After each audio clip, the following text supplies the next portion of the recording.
Okay, so picture this. A multi-billion-dollar antitrust fine, but it's built entirely on a math problem that literally no one knows how to solve. Welcome to today's Explainer, where we're going to unpack a really high-stakes mystery currently shaking up the world of corporate law and antitrust economics. We're looking at a massive antitrust verdict against a pharmaceutical giant. Now, what makes this case so absolutely fascinating isn't just the sheer amount of money involved, though, that is pretty jaw-dropping. It's the fact that the entire verdict rests on a mathematical paradox. It's this wild story of legal frameworks colliding with economic realities. And by the end of this explainer, you're going to see exactly how a single missing mathematical input could literally define the future of antitrust enforcement. Let's dive right in. $885 million. Yeah. In May 2026, that was the initial verdict handed down against Takeda Pharmaceutical by a federal jury in Massachusetts. But in federal antitrust law, damages are automatically trebled, meaning multiplied by 3. So we are really looking at a penalty of roughly $2.5 billion. This isn't just theoretical legal maneuvering, right? These are massive, real-world financial stakes. And this case is historic. It is the first time since a landmark Supreme Court case that a federal jury has actually found liability in this specific type of antitrust dispute. So what exactly did Takeda do to get hit with a $2.5 billion penalty? Well, it all comes down to what antitrust lawyers call a reverse payment case. This happens when a brand-name drug company allegedly pays off a generic competitor, and in exchange, that generic competitor agrees to delay bringing their cheaper version of the drug to the market. The accusation here is that these deals stifle competition, forcing consumers to pay higher monopoly prices for way longer than they should. In this specific instance, the drug in question was Imitsa, and the generic competitor was Par Pharmaceutical. Let's actually break down the exact sequence of events from their 2014 settlement. First, Par Pharmaceutical filed to create a generic, and Takeda immediately sued them for patent infringement. Standard stuff.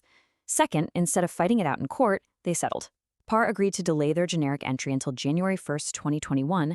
And third, as part of the settlement, Takeda gave Par an authorized generic supply and profit-sharing arrangement. Now, the plaintiffs valued this arrangement at approximately $210 million.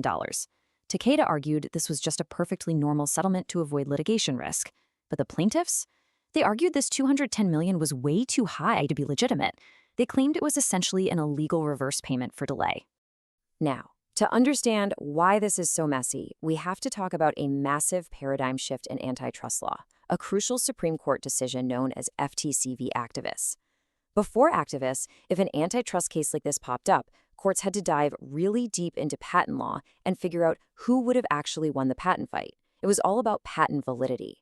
But after Activists, the analytical focus shifted completely. Competition now turns on the settlement structure and, most importantly, the size of the payment. The Supreme Court effectively said, look, we don't want to run mini patent trials inside antitrust cases. The Supreme Court's key conceptual move under this new activist rule of reason was deciding that courts no longer need to determine patent validity.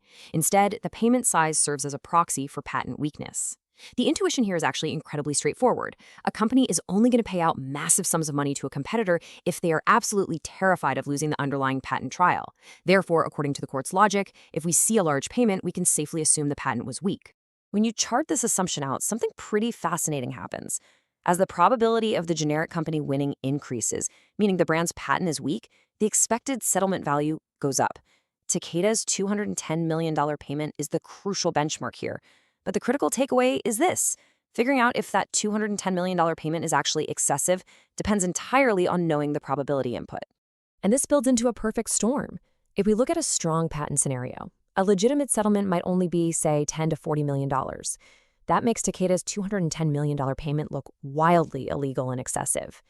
But consider a weak patent scenario. If the generic had a high probability of success, a legitimate settlement could be between $60 and $120 million. The exact same $210 million payment appears radically different depending entirely on your assumption of patent strength. But here is the million, or I guess billion-dollar question. How do we actually know the patent strength? The entire Supreme Court activist framework hinges on knowing this specific probability to determine if a payment is too large. We absolutely have to know how likely the generic was to win the patent fight. Which brings us right to the paradox at the heart of our explainer today. It's a massive circularity loop. Step 1, we observe a large payment. Step 2, we use that large payment to infer the patent is weak. Step 3, we use that patent weakness to determine the expected settlement value. Step 4, we use that expected settlement value to decide if the payment was large or excessive. Do you see the problem here? To decide if the payment is large, we must already know the patent strength, but we're using the payment size to figure out the patent strength. The inference literally requires the conclusion as an input. I know it sounds like a weird brain teaser, but this is the actual absurdity of modern antitrust law right now. The framework requires courts to determine if a payment is large relative to its legitimate value. That requires estimating the exact probability that the generic would have won the patent case. And here is the kicker. No accepted method exists, not in law, not in economics, not in empirical practice, for generating that probability in antitrust litigation. It is a massive, gaping hole in the legal framework. Guessing the damages, the Takeda trial. So with that in mind, how on earth did a jury actually award $2.5 billion if the math is impossible? Well, to calculate how much consumers were overcharged, plaintiffs use a rigorous economic yardstick method. This yardstick method requires a but-for entry date, meaning the exact date the generic would have entered the market if there hadn't been an illegal settlement. And how do you find that date? You guessed it. You need to know the probability of generic success based on patent strength. The absolute most sophisticated part of the damages model depends entirely on an input that simply has no method of determination. Just contrast what antitrust economics formally requires with what actually played out in the courtroom. The law needed a proven mathematical probability of generic success to calculate legitimate settlement values and entry dates. But because that method literally doesn't exist, the jury did something entirely different. They simply selected a narrative entry date from competing hypothetical scenarios presented to them. They didn't do the math, they chose a story. The plaintiffs presented multiple hypothetical but-for entry scenarios. Maybe the generic would have entered in 2016, or 2018, or 2020. Out of this lineup, the jury simply selected April 2018.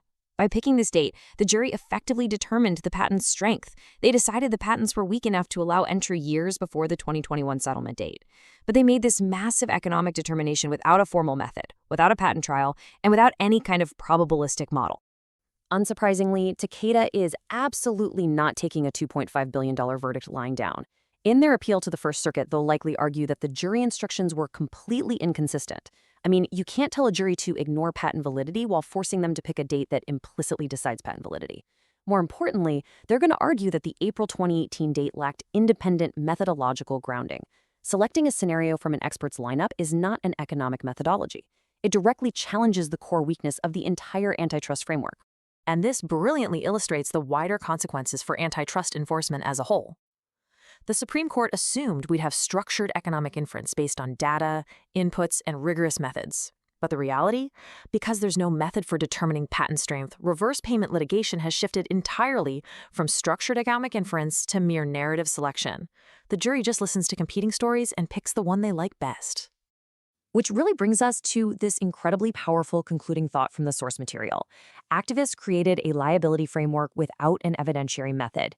The Supreme Court wanted to simplify antitrust enforcement by avoiding many patent trials, but in doing so, they essentially replaced a resolved legal question with a completely unresolved economic one. Takeda proves this gap isn't just some academic theory, it is outcome determinative. It leads directly to billions of dollars in corporate liability.